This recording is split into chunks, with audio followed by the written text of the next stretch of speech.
হাতে কাপড় তুলে দেওয়ার জন্য আমাদের সাংবাদিক ভাইয়েরা ফটোগ্রাফ করছেন, ভালো লাগছে, তার জন্য বলছি শ্রদ্ধেয় রাজেশ্যাম সাহাকে উনিও কাপড় তুলে দেওয়ার জন্য। সবাই একজন একজন করে লাইন ধরেন, এমনও কোনো আকার ব্যাপার নাই, সুন্দরভাবে নিয়ে যান। ধন্যবাদ, হাত তালি দেন সবাই, সুন্দর লাগে।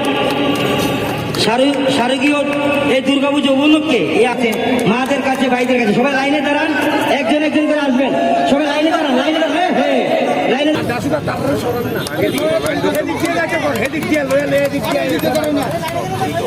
সদ্য কিছুটা একটু লক্ষ্য রাখবেন,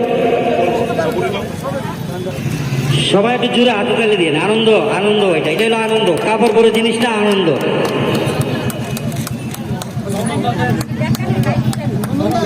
বিধানসভা কেন্দ্রের কংগ্রেসীদের উদ্যোগে, বিশেষ করে রাজেশ্যাম সাহার উদ্যোগে আজকে দুর্গাপূজা এবং কালী পূজাকে উপলক্ষ করে এখানে বস্ত্র বিতরণ করা হচ্ছে।